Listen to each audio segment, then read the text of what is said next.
नमस्कार दोस्तों। Media, social media और व्हाट्सएप यूनिवर्सिटी का इस्तेमाल अब आप दर्शकों को केवल और केवल बेवकूफ़ बनाने के लिए किया जा रहा है।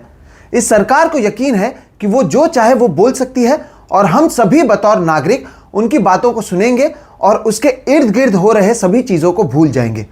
31 अगस्त 2023 को मुंबई के ग्रैंड हयात होटल में विपक्षी दलों की ओर से बनाए गए गठबंधन इंडिया की बैठक शुरू होती है।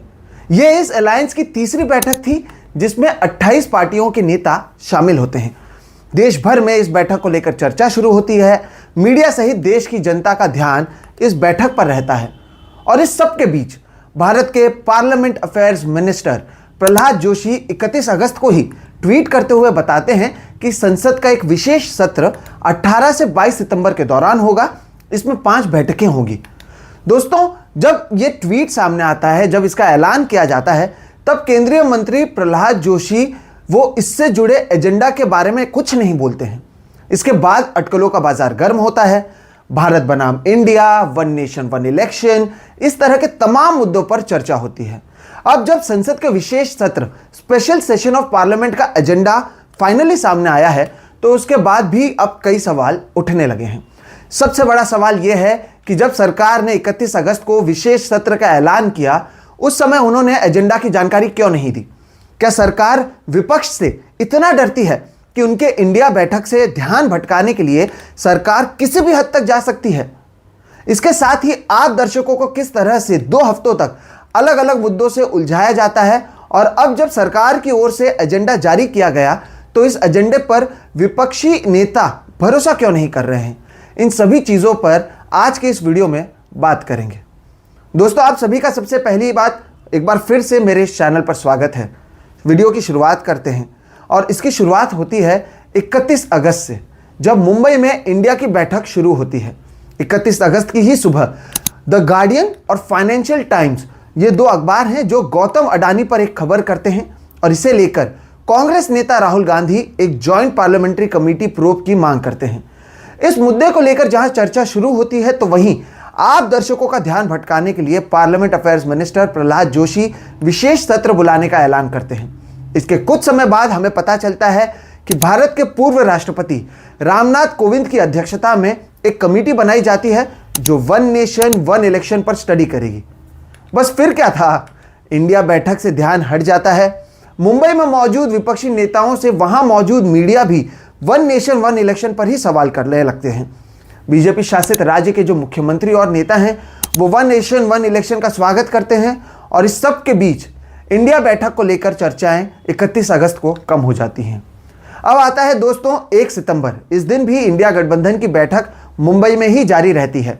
एक बार फिर से सरकार को यह डर लगता है कि इस बैठक को लेकर ज़्यादा चर्चा ना हो और अब 2 नए फर्जी खबरों को प्लांट किया जाता है। एक तरफ कहा जाता है कि ममता बनर्जी ने तिलक लगाने से इनकार कर दिया। इसके जरिए विपक्ष के नेताओं को एंटी हिंदू बताने की कोशिश होती है। उसके बाद कहा जाता है कि कपिल सिब्बल के इस बैठक में पहुंचने से कांग्रेस के नेता नाराज हो जाते हैं। एक बार फिर से विपक्षी एकता को लेकर आपके दिमाग में एक सवाल डालने की कोशिश की जाती है कि क्या ये सभी एक साथ रह पाएंगे, जबकि इस बैठक के बाद सभी जो गठबंधन के नेता हैं एक साथ नजर आते हैं और कोई भी नाराजगी की इस खबर की पुष्टि नहीं करता है। आप इस पैटर्न को देख रहे हैं ना, आप इसे समझिए। एक तरफ कुछ हो रहा है तो आपका ध्यान किसी दूसरी तरफ आकर्षित किया जाता है। कहते हैं यहां मत देखो, वहां क्या हो रहा है, और बार बार कुछ अलग कहा जाता है जिससे कि आपका ध्यान मूल मुद्दों से हट जाए। ऐसा ही एक शगुफा यहां पर भी छोड़ा गया। इंडिया बनाम भारत, एक माहौल बनाया जाता है कि इस विशेष सत्र में इंडिया की जगह पर अब देश का नाम भारत रखा जाएगा। राष्ट्रपति की ओर से G20 डिनर में जो निमंत्रण भेजे जाते हैं उसमें भी प्रेसिडेंट ऑफ भारत लिखा जाता है। एक बार फिर से सत्ता में शामिल नेता भारत शब्द का समर्थन करते हैं, जैसे कि इंडिया और भारत दोनों एक दूसरे से अलग हैं, ये 2 अलग शब्द हैं। इसी तरह से यहाँ पर चर्चाओं का जोर शुरू हो जाता है। विपक्षी दलों के गठबंधन का नाम इंडिया होने के बाद अब आप नागरिकों को बताया जाता है कि इंडिया शब्द कैसे गुलामी का प्रतीक है और इस देश को भारत नाम से पुकारा जाना चाहिए। फिर से हम सभी इस पर चर्चा करने लग जाते हैं। आप सभी खुद सोचिए, आपके व्हाट्सएप ग्रुप में, घर में इस पर चर्चा हुई या नहीं हुई? क्या विपक्षी गठबंधन को लेकर आप लोगों ने चर्चा की? कैसे करते। यही तो वो चाह रहे थे कि इस पर चर्चा ना हो, चर्चा उन चीज़ों पर हो जो वो चाहते हैं। अब ये इंडिया बनाम भारत का मुद्दा लगभग एक हफ्ते तक चलता है। सत्ताधारी नेता, विपक्षी नेता सभी इसमें लगे रहते हैं। सवाल उठता है कि क्या इसके लिए विशेष सत्र बुलाया गया है। एक हफ्ता गुजर जाने के बावजूद सरकार नहीं बताती है कि संसद का विशेष सत्र क्यों बुलाया गया है। अडानी के खिलाफ की खबर और इंडिया बैठक की खबर दोनों को आपके दिमाग से बाहर फेंक दिया जाता है, ठीक उसी तरह जिस तरह स्मार्ट सिटी, कालाधन और बेरोजगारी के मुद्दे को आपके दिमाग से निकाल दिया गया है। 6 सितंबर को कांग्रेस नेता सोनिया गांधी प्रधानमंत्री मोदी को पत्र लिखती हैं, जिसमें मणिपुर, बेरोजगारी, महंगाई, अडानी समूह पर जेपीसी जैसे 9 मुद्दों का वो जिक्र करती हैं। और इसके साथ ही सरकार की ओर से बुलाए गए इस स्पेशल सेशन में ट्रांसपेरेंसी नहीं होने की बात भी वो अपने इस पत्र में करती हैं। पत्र में बताया जाता है कि आमतौर पर ऐसे विशेष सत्र बुलाए जाने से पहले सभी लोगों से कंसल्ट किया जाता है। एजेंडा को लेकर एक ब्रॉड कंसेंसस तैयार करने की कोशिश सरकार करती है, लेकिन यह पहली बार है जब एजेंडा साझा नहीं किया गया है।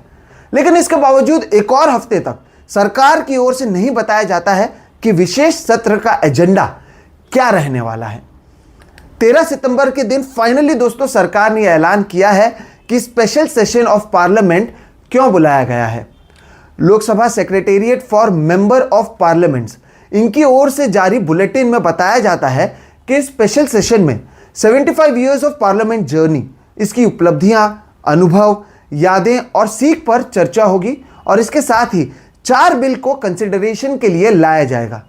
ये 4 बिल बहुत इंपॉर्टेंट हैं दोस्तों, जिसमें chief election commissioner and other election commissioners bill, the advocates amendment bill and the press and registration of periodics bill, the post office bill शामिल हैं। दोस्तों इसमें जो चीफ इलेक्शन कमिश्नर और press and registration of periodic bill है ना, ये 2 bill जो हैं वो बहुत ही महत्वपूर्ण हैं, जिस पर अलग से हम कभी चर्चा करेंगे। दोस्तों सवाल यह है कि इस एजेंडा का ऐलान 31 अगस्त को क्यों नहीं किया गया, जिस दिन इंडिया की बैठक शुरू थी। सरकार को 2 हफ्ते क्यों लग गए। साथ ही क्या इस पर विंटर सेशन में चर्चा नहीं की जा सकती थी। इसके लिए एक विशेष सत्र बुलाने की जरूरत क्यों पड़ी। बहरहाल सरकार की ओर से किए गए इस ऐलान के बाद अब भी विपक्ष इस दलील से पूरी तरह से सहमत नहीं है। सवाल उठाया जा रहा है कि जब पिछला सेशन 11 अगस्त को खत्म हुआ था और विंटर सेशन नवंबर में शुरू होने वाला है, तो फिर अचानक से सरकार ने यह विशेष सत्र क्यों बुलाया है।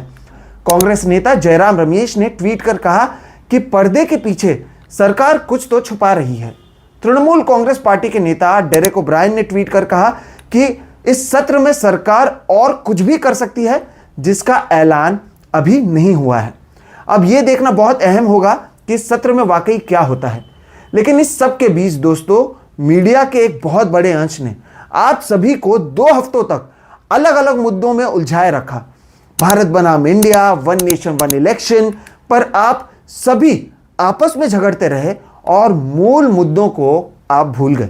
इसलिए अभी बतौर एक नागरिक आपकी भी जिम्मेदारी है कि अगली बार से जब सरकार बड़े ही जोश के साथ पैशनेटली किसी मुद्दे के बारे में बात करे, तो आप यह पता लगाएं कि इस खबर के पीछे सरकार कौन सी खबर को छुपाना चाहती है। हम भी इस चीज पर नजर बनाए रखेंगे और जाहिर सी बात है आपको भी बताएंगे। दोस्तों गोदी मीडिया की ओर से हिंदू मुस्लिम और मोदी पत्रकारिता के इस दौर में अगर आपको लगा कि आपको इस वीडियो से कोई नई जानकारी मिली, मामला समझ में आया, तो इस वीडियो को लाइक करें, कमेंट कर हमें बताएं कि आप हमसे क्या चाहते हैं, क्या कुछ हम आगे करें। पिछले एक हफ्ते में आपने मेरा बहुत साथ दिया है, उसके लिए मैं आपके तहे दिल से मैं आपका शुक्रिया अदा करता हूं। मेरे पास वाकई आप देख सकते हैं फंबल कर रहा हूं, शब्द नहीं है। साथ ही साथ दोस्तों ज़रूरत है कि इस तरह की वीडियो को अगर आपको पसंद आया तभी दूसरों के साथ साझा करें, उन्हें भी समझाएं कि मूल मुद्दा क्या है और प्रोपेगेंडा का काम किस तरह से होता है। और अगर अब तक सब्सक्राइब नहीं किया है तो इस चैनल को सब्सक्राइब करें। नमस्कार।